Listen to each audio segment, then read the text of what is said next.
देखिए, भारत दुनिया का सबसे बड़ा लोकतंत्र है। लोकतांत्रिक मूल्यों के साथ जीते हुए जनता जनार्दन की सेवा और उनके आकांक्षा के अनुरूप विकास के कार्य हो सकें, ये पहली बार देश के अंदर देखने को मिला है। विकास और विरासत का एक अद्भुत समन्वय प्रधानमंत्री मोदी जी की पहचान है और इस दिशा में जो कार्य हुए हैं वो अद्भुत हैं। हम लोग जब जनता से इन मुद्दों पे चर्चा करते हैं तो पब्लिक का रिस्पांस भी इस बात को लेके आता है, देखने को मिलता है।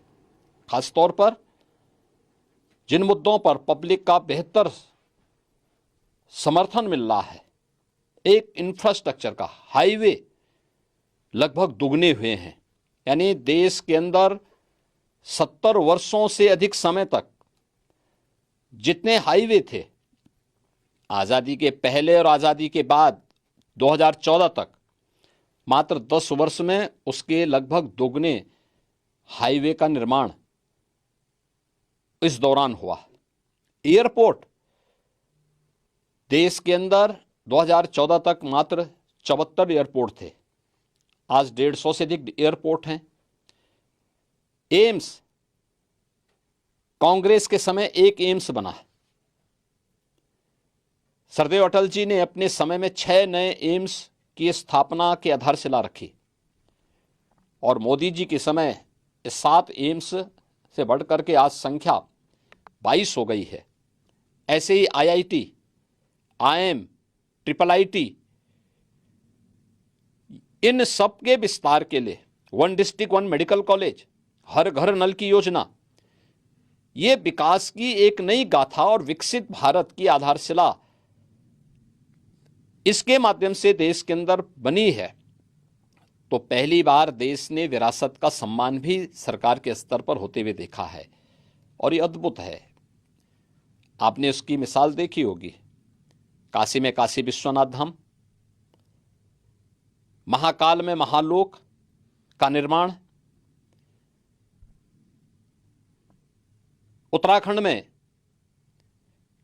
केदारपुरी में एक नए स्वरूप में आना, बद्रीनाथ धाम का पुनरुद्धार का कार्य, सोमनाथ मंदिर की सुंदरीकरण का कार्य और 500 वर्षों का इंतजार समाप्त करते हुए अयोध्या में प्रभु श्री रामलला का पुनः विराजमान हो जाना, ये केवल विराजमान नहीं बल्कि इन सभी नगरियों की कायाकल्प भी हुई है।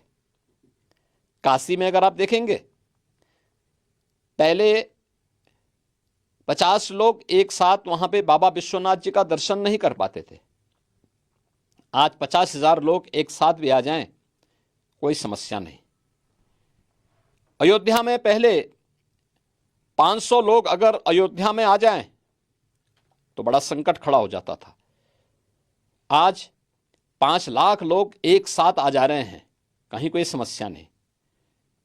ऐसे ही अन्य आस्था से जुड़े हुए केंद्रों के बारे में भी एक नया स्वरूप हम सबको देखने को मिला है और विरासत और विकास का यह अद्भुत समन्वय अगर किसी एक महापुरुष के विजन और दृढ़ इच्छा शक्ति के कारण आज देश के अंदर देखने को मिला है तो वह प्रधानमंत्री मोदी जी के नेतृत्व में संभव हो पाया है। पब्लिक इसको हाथों हाथ ले रही है।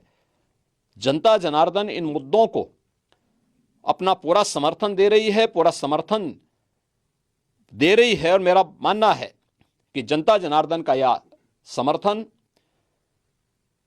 प्रधानमंत्री मोदी जी के नेतृत्व में फिर से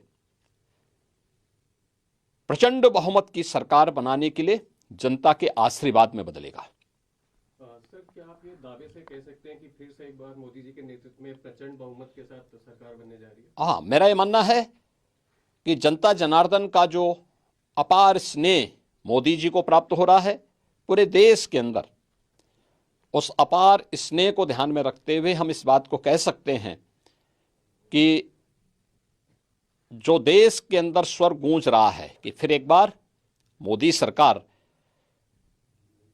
उस स्वर के साथ आम जनता फिर से मोदी जी के नेतृत्व में पूर्ण बहुमत की, प्रचंड बहुमत की सरकार बनने के लिए पूरी प्रतिबद्धता के साथ कार्य कर रही है।